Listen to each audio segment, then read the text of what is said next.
Ton chien tire en laisse. Tu tires en arrière. Résultat, il tire encore plus fort.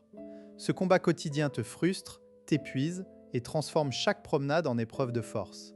Tu as tout essayé, collier étrangleur, harnais anti-traction, ordre sec. Rien ne change. Et si le problème n'était pas ton chien, mais ton réflexe d'onde? Dans cette vidéo, on va décortiquer le mécanisme caché derrière l'attraction et pourquoi ton premier mouvement est précisément ce qui aggrave la situation. Tu vas comprendre pourquoi tirer en arrière déclenche un réflexe d'opposition chez ton chien et comment le désamorcer en 3 techniques concrètes, sans force, sans cri. Quand ton chien tire, ton cerveau humain, habitué au rapport de force, active un réflexe ancestral, tirer en sens inverse. Tu te dis « je dois lui montrer qui commande ». Mais le cerveau de ton chien ne fonctionne pas comme le tien. Pour lui, une tension sur la laisse est un signal d'opposition qui active le réflexe d'opposition.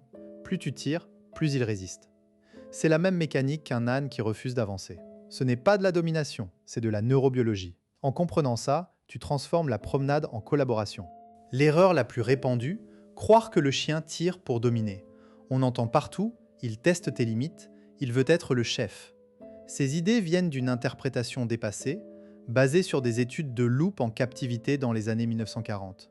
Depuis, les recherches en cognition canine ont montré que la traction est un comportement opérant. Le chien apprend que tirer lui donne accès à ce qu'il veut, l'odeur, l'autre chien, l'arbre. La dominance n'a rien à voir là-dedans. Ton chien n'essaie pas de te défier, il essaie d'atteindre son objectif. Et toi, en tirant en arrière, tu deviens un simple obstacle mécanique. Résultat, vous luttez l'un contre l'autre au lieu de progresser ensemble. Détruisons ce mythe une bonne fois pour toutes. Le concept d'alpha a été popularisé par des études de loups en enclos, mais les observations en milieu sauvage, MEC 1999, montrent que les meutes fonctionnent comme des familles, pas comme des dictatures. Ton chien ne cherche pas à prendre le pouvoir, il cherche à explorer son environnement. L'attraction est une réponse à un stimulus puissant, une odeur, un congénère, pas un acte de rébellion. Quand tu tires, tu ne fais que renforcer sa détermination, parce que ton geste est interprété comme une opposition à son exploration. Tu es en train de récompenser son effort. Il associe traction et mouvement, même vers l'arrière, et donc il persiste. Le mécanisme caché est un réflexe neurologique appelé réflexe d'opposition ou opposition réflexe. Chez les canidés, une pression soudaine sur le cou ou le corps déclenche une résistance instinctive. C'est un héritage de leur passé de prédateur. Si une proie les attrape, ils doivent se dégager en tirant en sens inverse. Ce réflexe est involontaire, automatique. Donc, quand tu tires sur la laisse, ton chien ne fait pas exprès de résister. Son corps réagit avant son cerveau. Le docteur Jean Donaldson, dans The Culture Clash, explique que ce réflexe est si puissant qu'il peut transformer un chien docile en tracteur, les 4 fers en avant. Comprendre, ça change tout. Tu arrêtes de le prendre personnellement et tu agis sur la cause, pas sur le symptôme. Prenons un exemple concret. Marc, 34 ans, vit à Lyon avec son border collie de 2 ans, Tessa. Tous les jours, c'est la même lutte. Il sort de l'ascenseur, Tessa colle le nez au sol, voit une odeur de l'autre côté de la rue et elle fonce. Marc tire en arrière, crie « Non !» mais elle continue. Il se sent impuissant en colère. Un jour, au parc, il croise une éducatrice qui lui dit « Lâche la laisse ». Il ne comprend pas. Elle explique « Quand tu tires, tu actives son réflexe d'opposition. À la place, arrête-toi, ne bouge plus ». Marc essaie. La fois suivante, Tessa tire vers un lampadaire. Marc s'arrête net, laisse la laisse pendre molle. Tessa sent la tension disparaître, tourne la tête, le regarde. Marc reste immobile. Elle revient vers lui, curieuse. Il la récompense d'une caresse. La promenade change de nature. Pour décoder l'attraction, il faut distinguer 2 types de tirs. Le premier, le tir réflexe, réaction soudaine à un stimulus. Le second, le tir appris, le chien a répété le comportement parce qu'il a été renforcé. Le test, si ton chien tire dès qu'il voit un stimulus, mais se calme si tu t'arrêtes, c'est surtout du réflexe. Si au contraire, il tire en continu, même en l'absence de stimulus, c'est appris. Quoi qu'il en soit, la solution passe par la rupture du réflexe d'opposition, pas par la force. Tu dois apprendre à ton chien que tirer est inefficace, tandis que ne pas tirer est payant. Les conséquences de cette erreur sont lourdes. En tirant systématiquement en arrière, tu habitues ton chien à ignorer les signaux de communication. Il n'apprend pas à regarder vers toi, à suivre tes mouvements. Tu détruis la confiance, il associe la laisse à la tension, au conflit. Cela peut générer du stress chronique, de la frustration, voire de l'agressivité redirigée, Certains chiens mordent leur laisse ou le propriétaire. Et physiquement, les à-coups abîmant la nuque, la trachée, surtout avec un collier. Une étude de l'Université de Nottingham, 2018, a montré que les chiens régulièrement tirés en laisse présentent des taux de cortisol plus élevés. Tu punis non seulement son comportement, mais aussi son bien-être.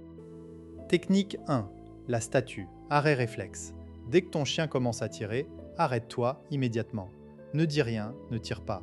Laisse la laisse pendre, les bras le long du corps. Deviens une statue. Le chien, surpris par l'absence de tension, va s'arrêter aussi, puis se retourner vers toi. À ce moment précis, félicite-le avec une voix douce. Oui, et repars. S'il tire à nouveau, refais la statue. Variation. S'il ne revient pas, recule de quelques pas en l'appelant, avec un son joyeux, pas un ordre. Quand il te rejoint, récompense. Exemple, à chaque carrefour, Tessa tirait pour aller vers le caniveau. Marc faisait statue. Au bout de 3 tentatives, Tessa revenait spontanément.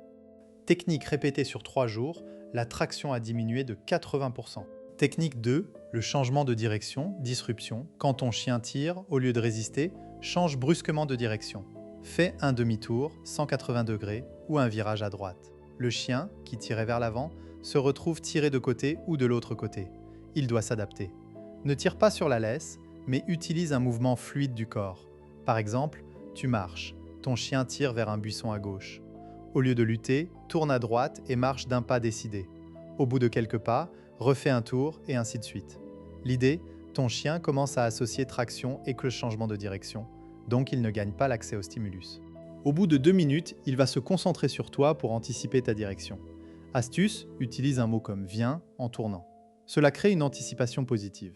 Technique 3, le hurboard, entraînement au suivi. Avant de sortir, fais quelques exercices dans une zone calme, couloir, jardin. Tiens la laisse détendue, tiens un friandise dans la main derrière toi, au niveau de la hanche. Ton chien va suivre la main, marche 5 pas, donne la friandise. Répète. Ensuite, fais-le sans friandise, mais avec ta main vide et récompense de l'autre main. Le but, habituer le chien à rester dans une zone, le hurboard, pas à pas, sans traction. Quand il marche près de ta jambe, récompense. S'il s'éloigne, tu peux faire un léger signal de la main ou stopper. Pas de tirage.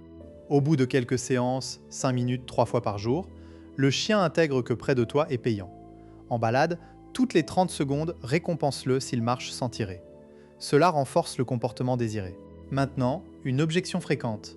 Et si mon chien est trop fort, je ne peux pas m'arrêter, il m'entraîne. Dans ce cas, utilise un harnais à attache frontale, comme le Sensation, qui redirige le chien vers toi quand il tire. Tu peux même attacher la laisse en longe sur un arbre pour créer un arrêt mécanique sans tirer toi-même. Autre objection, ma technique fonctionne en intérieur, mais dehors c'est trop stimulant. La réponse, réduis l'intensité des distractions. Commence dans un endroit calme, puis ajoute progressivement des distractions.